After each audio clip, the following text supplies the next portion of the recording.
En quoi, selon vous, la non-violence peut être un formidable moteur de changement intérieur, mais également collectif? Il faut que nous reposions complètement cette question, disons, des armes, cette question de l'agressivité spécifique de notre espèce.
Quoi par rapport à l'état du monde tel qu'il est aujourd'hui? Est-ce que ce monde vous semble effectivement être violent ou pas du tout? Oui, il est très très violent.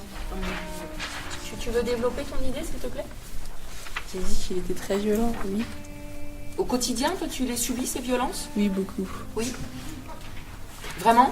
Oui. Et est-ce que certaines idées données par les penseurs peuvent être des outils pour toi? J'ai pas compris.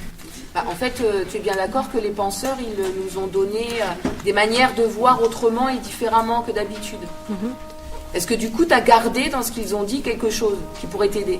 Ressources pour la violence, travail en soi. Travailler sur soi. Voilà. Cette manière de prendre la violence, oui. J'ai trouvé que cette séance, avec les penseurs, ça ressemblait beaucoup à de la philosophie. Mais effectivement, en fait, pour moi, la scène théâtrale, c'est aussi une scène où l'on apporte une réflexion. Et ce qui vient caractériser la compagnie Terre d'Utopie, c'est que nos performances sont des réflexions théâtrales. L'utopie, si tu veux, pour moi, c'est ce qui autorise à faire autrement. Donc comment est-ce que l'on est tous co-responsables de la violence? Quand je l'accepte, je suis co-responsable. Quand je ne m'engage pas, je suis co-responsable. Quand je n'ose pas, je suis co-responsable. L'idée, c'est aussi d'apporter cette graine de responsabilité dans les consciences, qui est un mot-clé qui nous a été donné par Jean-Marie Pelt dans ce qu'on a vu. Et je sais que ce qui m'intéresse, moi, dans la jeunesse, c'est cet écart par rapport aux habitudes.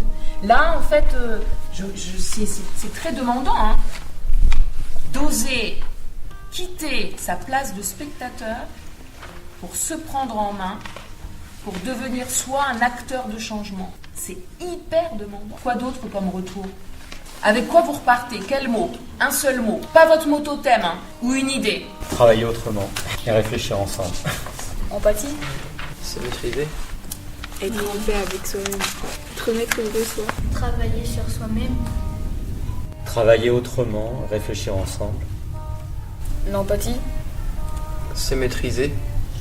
Être maître de soi-même. Être maître de soi. Travailler sur soi. J'ai trouvé ça fort, la phrase trouver sa paix intérieure pour pouvoir aller construire la paix extérieure. Dépasser ses pulsions agressives. Dépasser ses pulsions agressives. Dépasser ses pulsions agressives. Dépasser ses pulsions agressives. Comprendre les autres et se comprendre soi-même.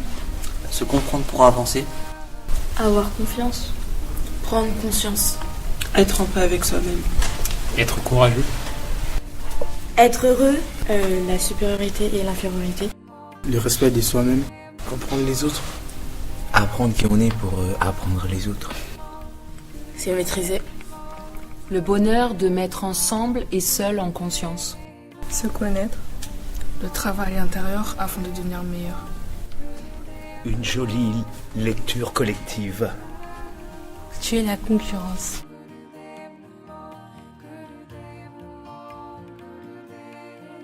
Je trouve ça très intéressant par rapport à le fait qu'on apprend qu'il faut plus être en concurrence avec soi-même que par rapport aux autres.